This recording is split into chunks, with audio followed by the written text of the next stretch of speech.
L'homme est malade parce qu'il est mal construit. Il faut se décider à le mettre à nu pour lui gâter cet animalcule qui le démange mortellement. Dieu, et avec Dieu, ses organes, oui, ses organes, tous ses organes, car, suivez-moi si vous le voulez, il n'y a rien de plus inutile que organe. Opa, vamos galera, mulheres, vamos ler o Antiédipo juntos. Meu pau é porra. Tudo bom com você? Tá gravando essa porra? Tá gravando. Tudo bom com você? Por aqui... Cara, eu queria estar de férias, eu queria estar descansando, mas não tá tão fácil não. Mas não, né? Não está tão fácil. Mas não tenho do que reclamar, assim. Fora a reclamação, não tenho do que reclamar. Cansado. Mas sempre disposto aqui, né? Essa leitura semanal, prazerosa, deleitosa aqui do Antiédipo. E hoje a gente continua no famoso capítulo 2. Entrou um negócio no meu olho aqui, calma aí. Aplicações técnicas aqui. Hoje é o episódio número 60, né, cara? Olha quanta coisa já passamos, né? Mais de um ano de programa já. Sabe, se me falasse que um ano tem 60 semanas, eu diria que sim, né? Mas parece que tem menos. Curioso isso, né? Essas coisas que a gente não repara, assim.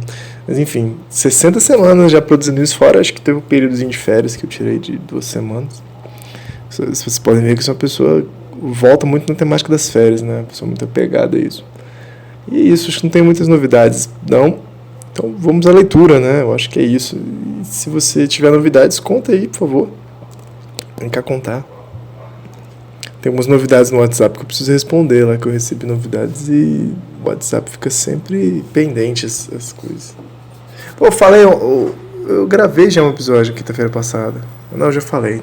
Semana passada foi meu aniversário aí. Tem novidade mesmo não. Então já que não tem novidade, vamos ler aqui.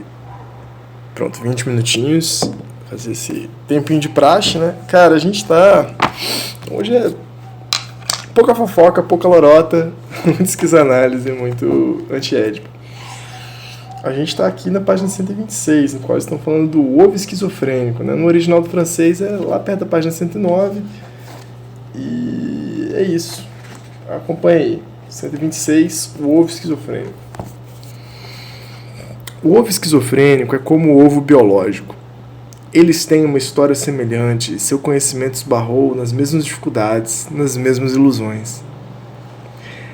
Acreditou-se inicialmente que no desenvolvimento e diferenciação do ovo, o destino das partes do ovo era determinado por verdadeiros, entre aspas, organizadores. Fecha aspas. Mas percebeu-se que, por um lado, todos os tipos de substância variáveis tinham a mesma ação que o estímulo considerado, e que, por outro lado, as próprias partes tinham competências ou potencialidades específicas que escapavam ao estímulo, experiência dos enxertos. Aqui eles começam uma gastação que lá no 4º capítulo vai voltar com muita força, né? Tipo, uma biologia esquizofrenizada também, porque, na verdade, a apologia ao esquizo, né? Eu acho que são pelo menos 2 coisas, não apologia, né? Tipo, o elogio ao esquizo é pelo menos em 2 coisas, assim, que talvez o processo da saúde mental, o processo psiquiátrico do esquizofrênico seja um modelo, né, possível, um modelo sem fundamento fundante, por assim dizer, para compreender a realidade mesmo, né, pelo menos em 2 sentidos. O primeiro deles é, agora esqueci, estava no embalo, que as coisas se definem pelo que foge. Eu acho que é isso, né? Que as coisas se definem pelo que foge, não pelo que as limita, né? Na verdade, as limitações aparecem a partir da fuga, né? E o esquizofrênico é isso, é o que faz fugir por meio das palavras, que faz fugir por meio dos gestos, das ações, dos delírios, né? E aí, é a partir dessa loucura disso que foge, que se pode definir uma certa normalidade, uma certa neurose, né? Então, isso não vale só para o caso do psiquiátrico esquizofrênico, mas também por tudo na natureza, né? Tudo vai se definindo por aquilo que foge e dar contorno àquilo que foge de alguma maneira. Que são as coisas de linha de fuga e tudo mais. E a outra questão é sair do campo da representação e entrar no campo das intensidades, compreendendo que o esquizofrênico, né, é quadro psiquiátrico que não, para eles, né, não está tão atrelado assim às representações, mas está muito mais atrelado às intensidades. E aí esse modelo aqui eles já estão falando do pôr do ovo da biologia. Então, por isso que eu acho curioso, né, o modelo de esquizoanálise, o pensamento, o modelo o pensamento da esquizoanálise, pensamento maquínico, ele tem um viés extremamente clínico para pensar a psiquiatria, e ele parte desse viés clínico da psiquiatria, na verdade, para fazer uma puta crítica epistemológica, né? Uma puta crítica à forma de conhecer, os conhecimentos. Por isso é uma obra muito vasta, né? E que abrange coisa para 10 caralho. O próprio Deleuze fala, né? Lá na Abecedário, que é um livro que tenta falar sobre tudo, assim. Meu Platôs, então, nem se fala. Meu Platôs, os bichos dão uma pirada mais ainda. Bota agenciamento de cima a baixo e tudo, né? Agenciamento estrada. Então aqui começa esse exemplo de como eles esquizofrenizam a biologia, né? Se te perguntarem assim, de que fala capitalismo e esquizofrenia? Cara, fala de esquizofrenização de tudo, assim, né? Não no sentido de negativo disso, pejorativo, tudo está endoidando, nosso capitalismo enlouquece. Não, o capitalismo capitalismo com esquizofrenia, o capitalismo lido pelo modelo do esquizo, e não mais pelo modelo da neurose, né, de alguma maneira.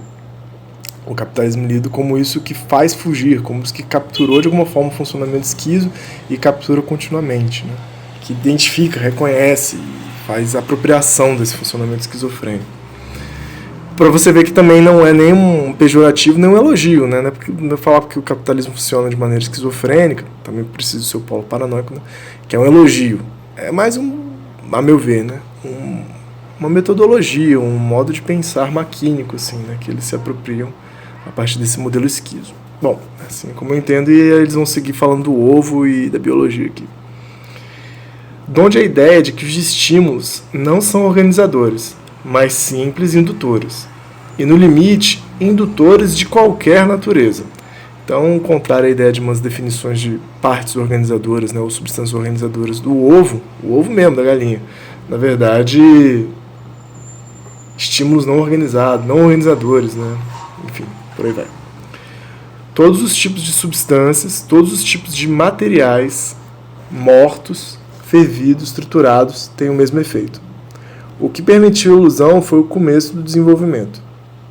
A simplicidade do começo, consistindo em divisões celulares, por exemplo, podia levar a crer que havia uma espécie de adequação entre o induzido e o indutor. Mas sabemos muito bem que uma coisa é sempre mal julgada com base em seus começos, porque, para aparecer, ela é forçada a imitar estados estruturais, a fluir por estados de força que lhe sirvam de máscaras. Essa ideia aqui é extremamente nietzschiana, né? Está muito em Nietzsche e a filosofia do Deleuze, né? Qualquer força para se expressar, qualquer força para superar uma forma, ela precisa vestir a máscara daquela forma, ela precisa compor aquilo para se transformar. Aqui eu peguei essa referência, né? Se vocês não pegaram, se vocês não concordam, vem aqui, vamos discordar juntos. E mais, podemos reconhecer que desde o começo ela faz disso um uso totalmente distinto e que sob a máscara, através da máscara, ela já investe as formas terminais e os estados superiores específicos que ela assentará por eles mesmos ulteriormente. É esta a história de Édipo. Vão de ovo a Édipo muito rápido, né? Mas vamos ver como é que eles fazem essa ligação. As figuras parentais não são de modo algum organizadores, né? Não são estruturas definidoras ali do processo. O jogo parental ali de Édipo, né? Jocasta, o rei Laio, ou seus pais lá da outra cidadezinha que ele veio, que eu esqueci o nome. Mas indutores ou estímulos de um valor qualquer que desencadeiam um processo de uma natureza totalmente distinta, dotados de um tipo de indiferença ao estímulo. Que eu acho que na história de Édipo tem isso, né? O pai e a mãe não são organizadores dados, né? Porque não se sabe como pai e mãe, né? Biológicos. E isso, na verdade, desencadeia um processo de uma natureza totalmente distinta, né? Mas indutores ou estímulos, né? São intensidades, né? Uma intensidade jocasta, uma intensidade laio, né? Que se aparece ali no meio da estrada para dar porrada em Édipo e vice-versa, uma rainha ali, né? Esperando um novo rei para desposá-la. São intensidades, né? que superam essas figuras organizadoras de pai e mãe, né? Pensando aí como uma cena de Édipo, como um ovo, né? Um ovo de intensidades. Seguem eles. Sem dúvida, pode-se crer que no começo, aí tem uma interrogação aqui, o estímulo indutor edipiano é um verdadeiro organizador. Essa história também de não acreditar nos começos é uma coisa muito nietzschiana também. Não é só porque eu estou reestudando Nietzsche não, mas fica a dica, muito nietzschiano. É um verdadeiro organizador. Mas acreditar é uma operação da consciência ou da pré-consciência. É uma percepção extrínseca e não uma operação do inconsciente sobre si mesmo. Aqui eles têm essa bagunça danada aqui, né, que eles vão diferenciar também mais à frente. Aqui eles estão dando só um relance de como eles vão diferenciar o que são operações de interesse consciente e pré-conscientes e o que são operações inconscientes desejantes, né, e necessariamente operações inconscientes de desejo. Então, mas acreditar, né, porque lá atrás, num período passado, coloca, sem dúvida pode-se crer que, no começo, o estímulo indutor edipiano, né, esse campo das intensidades, é um verdadeiro organizador, né, essa coisa de que pode-se acreditar que, no fundo, esse pai e a mãe, pode ser isso, esse pai e a mãe mesmo não sabido estavam ali, né, o tempo todo, estava ali essa vontade de desposar a própria mãe. Mas aí eles colocam, mas acreditar é uma operação da consciência ou do pré-consciente. É uma percepção extrínseca e não uma operação do inconsciente sobre si mesmo. Fica aí o máximo que eu consegui trabalhar desse enunciado. Eu sinto, já tem um tempo, acho que esse ano eu estou me sentindo muito fraude, assim, estou me sentindo lendo as coisas, seja no grupo de estudo, seja eu vou voltar a dar aula, seja aquilo que eu estou me sentindo, mas assim, eu não sei o que eu estou fazendo. Mas eu acho que é bom continuar a fazer, porque senão é possível eu passar mal, assim. Então, eu ficar muito mal com isso. Então, vou sustentar, né? Vou sustentar essa sensação de não estar conseguindo entender as coisas que eu estou fazendo. E estar junto com as 5, 6 pessoas que escutam esse podcast aqui. Então, venha comigo, se você não está entendendo. E quando eu peço assim, vem aqui participar, não é só um pedido não é só um convite, é quase um pedido de ajuda, me ajuda aqui que tá difícil. Ainda mais esse capítulo aqui que eu tô perdidaço. Mas, vamos lá, estamos fazendo a tarefa. Eu sempre fui a favor, isso é parênteses, né, já que eu não falei muito no começo, desde que eu peguei o Heterogênese, né, o Caosmose, para ler na graduação, assim, que se você não sabe, é um livro que não dá para entender porra nenhuma, praticamente. De vezes eu reli, eu entendi bastante coisa, eu fiquei muito feliz, assim, de ter relido o Caosmose, principalmente o texto lá da Heterogênese.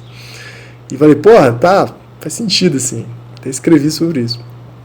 Até escrevi sobre o Caosmose, né? Mas eu sempre fui partidário de que leia as coisas, nem pule, mas vai passando o olho, assim, e uma hora isso assenta, né, cara? Eu sempre fui partidário disso, então estou aí 32 anos nas costas e continuo lendo sem entender muito bem. Tá faltando figura, eu sempre falo que falta figura nos livros.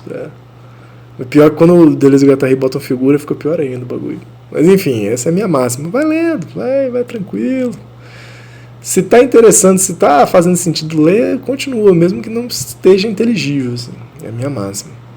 Então vamos continuar aqui, que ainda mais esse livro que eu sei que tem partes boas, mas essa parte do 2, eu falo do 2, mas o 3 também é carrancudo. Eu acho que no fundo eu só gosto do capítulo 1 e do capítulo 4 desse livro, pra falar a verdade.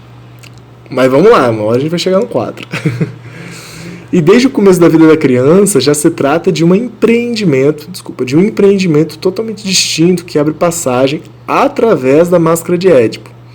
Um outro fluxo que flui através de todas as suas fendas. Aí que eu falei, um outro fluxo que flui através de todas as suas fendas. É isso que define para eles, né?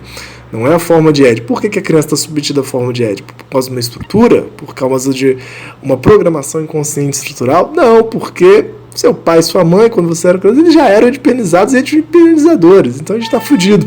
Mas por mais que a gente tenta botar essa máscara, essa forma de Édipo individualizado na criança, né, que é isso que a gente faz como adultos, neuróticos que somos, os fluxos vão escapando. A criança quer meter o dedo na tomada, a criança quer beijar menino, menina, cachorro, gato, papagaio, quer tem um coito com a Peppa Pig, tá ligado?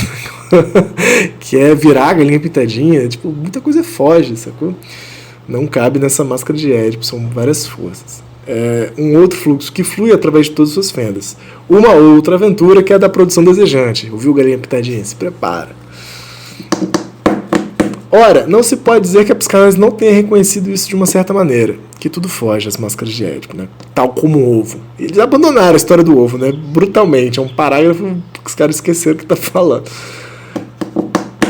Na sua teoria do fantasma originário, dos traços de uma hereditariedade arcaica e das fontes endógenas do superego, Freud afirma constantemente que os fatores ativos não são os pais reais, nem mesmo os pais tal como a criança os imagina.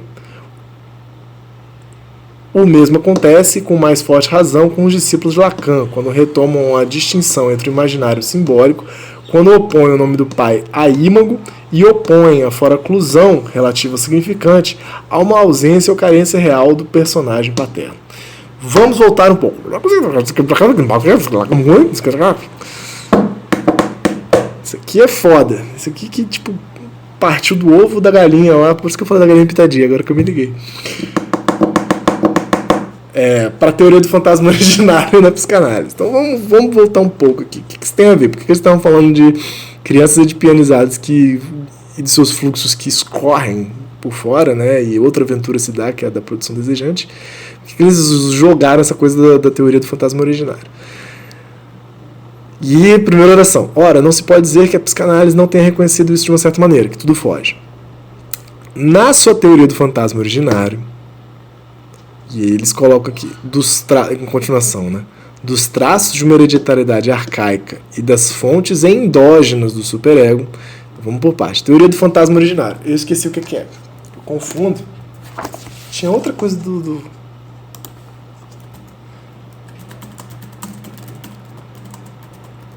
Porque tem a coisa do recalque originário, mas a coisa da teoria do fantasma originário. O fantasma propriamente falado.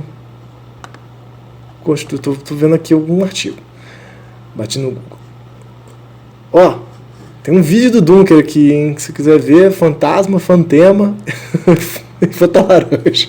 E fantasia da psicanálise. Ai, meu Deus do céu, que complicado. Mas tá, vamos voltar lá. O fantasma, propriamente falando, constitui-se como uma defesa contra o real. Ele é uma espécie de tela que dissimula o encontro com o real e o torna suportável ao sujeito. Em outras palavras, há algo que vem do real que é intolerável ao sujeito, algo que ele deve mascarar, obturar. Então eu vou pressupor aqui que o fantasma originário é essa própria relação de nascimento mesmo, né? De tipo, puta que pariu, como é difícil nascer. De origem já sai com esse véu para com a realidade, de alguma forma, né? Essa que coloca aqui, espécie de tela, como esse artigo coloca. Então, na teoria dos fantasmas originários, né, dessa defesa contra o real, você tem que nascer se defendendo já contra o real, dos traços de uma hereditariedade arcaica, né, dessa hereditariedade lá primitiva, né, que a gente desenvolveu, né, com relação à lei, com relação ao inconsciente, aí, né, as leis do inconsciente, as estruturas, e das fontes endógenas do superego, ou seja, que essa repressão, caralho, tá difícil hoje. Esse mecanismo, não é mecanismo, essa instância de repressão que é o superego, né, do Freud, teriam causas endógenas, viria de dentro, né, essa vontade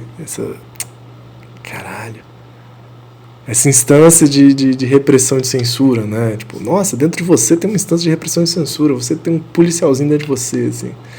Freud afirma constantemente que os fatores ativos não são os pais reais, nem mesmo os pais, tal como a criança os imagina. Né? Na sua teoria, tudo isso tem nada a ver com os pais, nem mesmo os pais, tal como a criança se imagina. Tem outros fatores aí que vão vindo da própria existência, não tem a ver com os pais. Acho que é isso que deu para entender. Para formar, né, o fantasma originário, os traços de hereditariedade arcaica e as fontes endógenas do superego. O mesmo acontece, com mais forte razão, com os discípulos de Lacan, quando retomam a distinção entre o imaginário e o simbólico. Sendo imaginário, eu entendo, estou chutando, essa dimensão mais fantasmática, mais da fantasia, e o simbólico, a dimensão do significante, da cadeia significante, do palavreamento dessa relação fantasmática, quando opõe o nome do pai a ímago. O nome do pai a ímago. A imagem, né? Eu acho que o nome do pai não representa a imagem do pai, né? Tipo assim, do seu pai mesmo. O nome do pai é, na verdade, esse processo de corte, né, de introdução da castração, pode-se dizer, que vai diferenciar os significantes, né, vai fazer essa diferenciação. E que não necessariamente isso está atrelado à imagem do seu papai, né? Tem outras coisas que fazem essa estrutura funcionar do nome do pai, não necessariamente do seu pai. E opõe a forclusão, que a gente falou, né, que para a psicanálise lacaniana é um mecanismo de defesa do esquizofrênico, né, do psicótico, das psicoses, na verdade, eu esqueci. Estudei isso recentemente, esqueci total. Eu esqueço muitas coisas.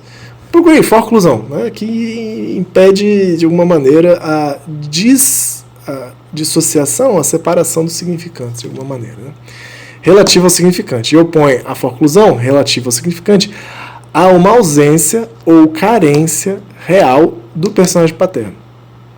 Então, opõe a forclusão a uma ausência ou carência real do personagem paterno. Então, dizer que tipo, a forclusão aparece, né, essa impossibilidade de distinguir, essa deslegitimação da lei do significante, né, da cadeia significante, da lei do funcionamento da cadeia significante, não tem a ver com a ausência ou presença do pai. Né? A forclusão ela acontece independente disso, né? Por mais que tenha a ver com a questão do nome do pai, da lei da castração. Então, independe. Então, de alguma forma aqui, eu estou entendendo que tanto Freud quanto Lacan, eles conseguem dispensar a figura do pai e da mãe, né? Que a gente comentou isso até um tempo atrás, que tem uma leitura imagética do pai e da mãe no Freud, mas tem uma leitura estrutural do pai e da mãe, né? Que na verdade da função materna e função paterna em Lacan, mas nos lacanistas, lacanenes, mas que o próprio Freud também já descarta essa importância, descarta sim, faz outros usos que não precisam dessa imagem do pai e da mãe, né? Agora vamos ver o que isso tem a ver com o que eles pensam, né? O Deleuze e o Guattari a respeito das crianças que fluem seus fluxos de desejo aí, outros tipos de produção desejante para além de ético. Vamos lá. É fácil reconhecer que as figuras parentais são indutores quaisquer e que o verdadeiro organizador está alhures, do lado do induzido e não do indutor. Porém, é aí que começa a questão, a mesma que a do ovo biológico. Aí eles voltaram. Então é fácil reconhecer que as figuras parentais são indutores quaisquer, só são estímulos, né, que conduzem às intensidades internas. E que... vou terminar essa porra aqui. Não falta muito não. Segura aí, galera. É fácil reconhecer que as figuras parentais são indutores quaisquer, que o verdadeiro organizador está alhures, do lado do induzido e não do indutor, né, do lado da criança que se organiza de alguma forma, bem como o ovo. Porém, que começa a questão, a mesma que a do ovo biológico. Com efeito, nessas condições, haveria outra saída, que é a da restauração da ideia de um terreno, entre aspas, né, que é terreno, seja sob a forma de um inatismo filogenético, de pré-formação, seja sob a forma de um a priori simbólico, cultural, ligado à prematuração. Aqui, pelo que eu estou entendendo, é que, tipo assim, até Lacan e Freud deixam escapar essa coisa da necessidade desses indutores, né, como organizadores primordiais, o pai e a mãe, porque para Freud há características da própria existência, vou colocar assim, no fantasma originário, da hereditariedade genética arcaica, do antepassado cultural que temos, né, que compartilhamos, e dos fatores endógenos do superego. E para Lacan, a questão da função paterna, né, do nome do pai, que independe do pai, no fim das contas. Mas eles estão falando assim, cara, mas esse é um uso meio idiota é um pensamento meio idiota da dispensa das imagens parentais. Na verdade, a gente não pode deixar de pensar os pais, né, a família, como indutores, como produtores de intensidades, fomentadores de intensidades, lá, como estímulos, né? Mas isso que eles fazem não seria isso aqui, ó, remeter a um certo terreno predado, a escapar da imagem dos pais para voltar para um terreno, e que eles acusam a psicanálise de uma certa perversão transcendente, né? Que tipo assim, por mais que tenha começado com uma ideia de pai e de mãe, pode dispensar a ideia e a imagem de pai e de mãe para transcender essa ideia de maneira estrutural, para transcender para todos nós, né? Seja sob a forma de um inatismo filogenético de pré-formação, hipótese freudiana, seja sob a forma de um a priori simbólico cultural ligado à prematuração, hipótese dos lacanistas. E aí seguem eles. Espero que eles falem um pouquinho do que eles acham. Mas acho que eles estão só descendo a porrada na crítica. Olha o que vai ter aqui no final, hein? Fiquei feliz que já adiantei isso. O pior é que se torna evidente que, invocando um tal a priori, que vem antes de tudo, né? Um a priori, que está em primeiro anterior, né? Não se sai do familismo no sentido mais restrito, que sobrecarrega toda a psicanálise. Ao contrário, afundamos-nos nele e o generalizamos. Eu acho que foi exatamente isso que eu falei, hein? Se não foi, eles disseram algo que eu queria muito ter falado. Os pais foram postos no seu devido lugar no inconsciente, que é o de indutores quaisquer, mas se continua a confiar o papel de organizador e elementos simbólicos ou estruturais, que são ainda os da família, Rogerinho, e de sua matriz edipiana. Não se escapa de Édipo só dispensando os pais, esse que é o problema. Olha só que conclusão, hein? Que conclusão. Então, a análise é complexa, mas uma afirmação legal é que fala assim, o psicanalista chega para dizer, mas não é sobre o pai e a mãe, qualquer coisa pode ser responder à função materna, qualquer coisa pode responder à função paterna, mas é isso, amigo, é isso, você ainda está edipanizando o bagulho de uma maneira estruturante, você não está livrando de Édipo. E mais uma vez, não se consegue sair disso, foi tão somente encontrado o meio de tornar a família transcendente. Então essa foi a crítica deles. Qual o nome dessa sessão? Que é gigante. Como a psicanálise suprime os conteúdos sociopolíticos. Então essa é a conclusão. E assim, a psicanálise continua com a palavra, caralho, minha memória tá péssima mesmo, suprimindo os conteúdos sociopolíticos, transcendendo a família, cara. Transcendendo, que sacanagem.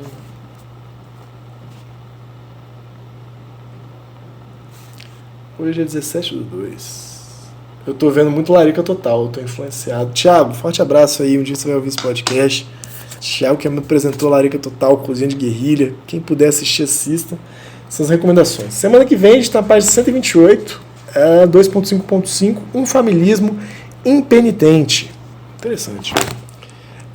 No mais, recomendo fortemente, assistam Larica Total, tá no YouTube.